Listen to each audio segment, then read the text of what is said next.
Welcome back. एक French novelist हैं Honore de Balzac. इन्होंने एक बात कही थी, behind every great fortune there is a crime. अब ये बात कितनी सच है कितनी झूठी है तो पता नहीं, लेकिन एक बात तय है कि हिंडनबर्ग की एक रिपोर्ट आई है, वो ये कहती है कि अडानी एंटरप्राइजेज ने एक फ्रॉड किया है, और फ्रॉड ये है कि स्टॉक्स ऑपरेट हुए हैं।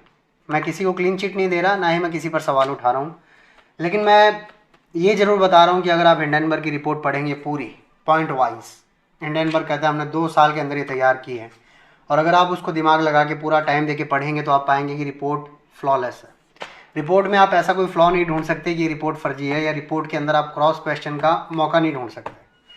अब कुछ विदेशी कंपनियां हैं, विदेशी लोग हैं जो कह रहे हैं कि हिंडनबर्ग की रिपोर्ट अगर आप पढ़ेंगे तो पाएंगे कि ये ट्रस्टवर्दी रिपोर्ट है।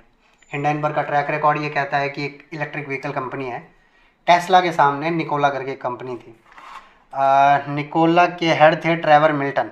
2020 में इन्होंने हिंडनबर्ग ने निकोला के अगेंस्ट एक रिपोर्ट निकाली थी कि ये जो इलेक्ट्रिक व्हीकल इनका एक ट्रक था वो बड़ी तेज़ी से दिखा रहे थे कि इतनी तेज़ हमारी स्पीड है, इतना तेज़ी से हमारा ट्रक चल सकता है, इलेक्ट्रिक ट्रक, इलेक्ट्रिक व्हीकल।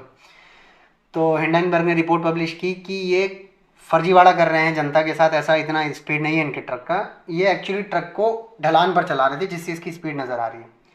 नतीजा ये निकला कि निकोला की जो वैल्यूएशन था $34 बिलियन से $1 बिलियन पर आ गया, और जो इसका फाउंडर है ट्रेवर मिल्टन, उसको फ्रॉड चार्जेस के बाद जेल में डाल दिया गया। Track record number 1। Track number 2, Lordstown Motors. ये भी इलेक्ट्रिक व्हीकल कंपनी है और ये भी लिस्टेड है अमेरिका के स्टॉक बाज़ार में। इस कंपनी के बारे में भी अराउंड 2020 के एंड में या 2021 की स्टार्टिंग में हिंडनबर्ग रिसर्च ने एक रिपोर्ट निकाली, और वो रिपोर्ट ये कहती है कि ईवी ट्रक के जो प्री ऑर्डर्स हैं लॉर्ड्सटाउन मोटर्स के पास, वो फर्जी है। यानी कि भारत के अंदर जैसे फ्रीडम 251 नाम का मोबाइल कोई कंपनी लॉन्च कर देती है, धूम धड़ाके से हजारों करोड़ रुपए अंदर कर लेती है, उसी तरह से हिंडनबर्ग रिसर्च रिपोर्ट्स निकाल रहा है और चौड़े में कह रहा है कि हम इन कंपनियों में शॉर्ट पोजीशन मेंटेन करते हैं। शॉर्ट पोजीशन का मतलब होता है कि अगर आपके पास स्टॉक ना भी है तब भी आप उसे स्टॉक बाजार में किसी तरह बेच देते हैं अच्छी कीमत पर। जब आप रिपोर्ट रिवील करते हैं, रिसर्च रिवील करते हैं, तो जाहिर तौर पर पैनिक सेलिंग होती है मार्केट में, जिसकी वजह से मार्केट प्राइस कम हो जाता है उस स्टॉक का, और उसके बाद आप उस स्टॉक को कम प्राइस में खरीद के अपनी पोजीशन स्क्वायर ऑफ कर देते हैं। तो इसमें डेफिनेटली आपने 15 रुपये पे कोई शेयर बेच दिया और उसको शाम को 4 रुपये पे खरीद लिया, तो हर शेयर पे आपको 11 रुपये का फ़ायदा हुआ। बेसिकली हिंडनबर्ग रिसर्च यही कर रहा है। अच्छा, अब हिंडनबर्ग रिसर्च ने कुछ क्वेश्चंस पूछे हैं अडानी एंटरप्राइजेस से, जिसके जवाब में अडानी ने बेसिकली ये कहा है कि हम आपको सू करने के प्रोसेस ढूंढ रहे हैं। इंटरनेशनल कम्युनिटी कैसे काम करती है ये बहुत अलग तरीका है, आप लोगों को ज़्यादा पता होगा, मुझे नहीं पता है, लेकिन मुझे इतना ज़रूर पता है कि ये रिपोर्ट फ्लॉलेस है। इसका इम्पैक्ट मार्केट में क्या होगा? इसका इम्पैक्ट मार्केट में होगा, फ्राइडे को ब्लड बाथ हुआ था बेसिकली मार्केट में, 20-22% सारे जो अडानी के स्टॉक है वो नीचे थे, साथ के साथ कंपनियां। सेम चीज़ मंडे को होने वाली है। अगर आप शॉर्ट पोजीशन मेंटेन करते हैं सुबह 9:15 10 बजे मार्केट खुलते ही, तो आप प्रॉफिट कमा सकते हैं। लेकिन अगर आपके पास पैसा नहीं है मार्केट में तो please don't enter in this market at this point of time. आने वाला टाइम बुरा है अडानी के स्टॉक्स के लिए और एट लार्ज इंडियन इकोनॉमी के लिए।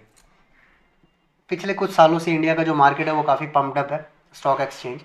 सो एक तरह से वार्निंग सिग्नल भी है, जो भी यंग इन्वेस्टर्स हैं, जो इम्पेशेंट इन्वेस्टर्स हैं, जो रातों रात करोड़पति बन के निकलना चाहते हैं मार्केट से, उनके लिए ये आई ओपनिंग इवेंट होने वाला है।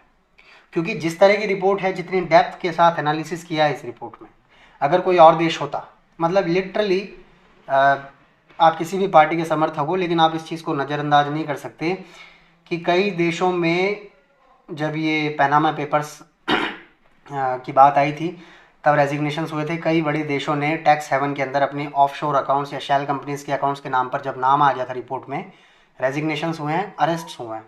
सेम चीज़ अगर हिंडनबर्ग की रिपोर्ट पर भारतीय सरकार, सेबी या पूरा तंत्र अगर अच्छे से इन्वेस्टिगेट करेगा तो हाँ, इसमें लोग नपेंगे। इसमें कोई दो राय नहीं है कि मार्केट में बहुत ज़्यादा पैसा आने वाले समय में लॉस हो जाएगा, निकल जाएगा। और सबसे बड़ी बात ये नज़र आ रहा था, ठीक है, अडानी के साथ क्या हो रहा है वो सबको नज़र आ रहा था। याद कीजिए जून 2021 में सुचेता दलाल ने एक रिपोर्ट दी थी, एक ट्वीट किया था बेसिकली। उस ट्वीट में ये कहा था कि मलेशिया से सिंगापुर से कुछ स्टॉक्स ऑपरेट हो रहे हैं और वो बहुत बड़ा ग्रुप है। सो लोग समझ गए थे अडानी के बारे में बात है, लेकिन उस समय बात आई गई होगी थी। फरवरी 2022 में भी सुचेता दलाल ने ऐसा ही एक ट्वीट किया था, उसको भी लोगों ने आया गया कर दिया था। जिस तरह से एक स्टॉक 800 रुपये से हज़ारों 4-5 हज़ार को क्रॉस कर जाता है, तो वो नज़र आता है कि हाँ, ये पंप अप हो रहा है, ऑपरेट हो रहा है।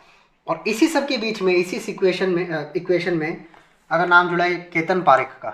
केतन पारेख आपको याद होगा, हर्षद मेहता कांड के बाद जो बड़ा नाम था वो केतन पारेख स्कैम था, K10 कंपनी जो चलाते थे। 1999 में अडानी एंटरप्राइजेज लिस्ट होती है और साल 1999 से 2000 के बीच में उस समय भी 6 रुपये के शेयर को 45 रुपये और 55 रुपये पर लाकर छोड़ दिया जाता है। अडानी एंटरप्राइजेज की बात कर रहा हूँ। उसके बाद साल 2007 में सेबी ऑफिशियली एक्सेप्ट करता है कि हाँ, ये स्टॉक ऑपरेट किया जा रहा था, इस स्टॉक को मैनेज किया जा रहा था केतन पारेख के द्वारा। ठीक है, केतन पारेख 3-4 बार अरेस्ट हो चुके हैं। अडानी एंटरप्राइजेज में भी जो ग्रुप कंसर्न्स है, जैसे भाई हैं या ब्रदर इन लॉ हैं, वो भी 2-3 बार अरेस्ट हो चुके हैं, कम से कम इन्वेस्टिगेशन के रडार पे तो आ चुके हैं।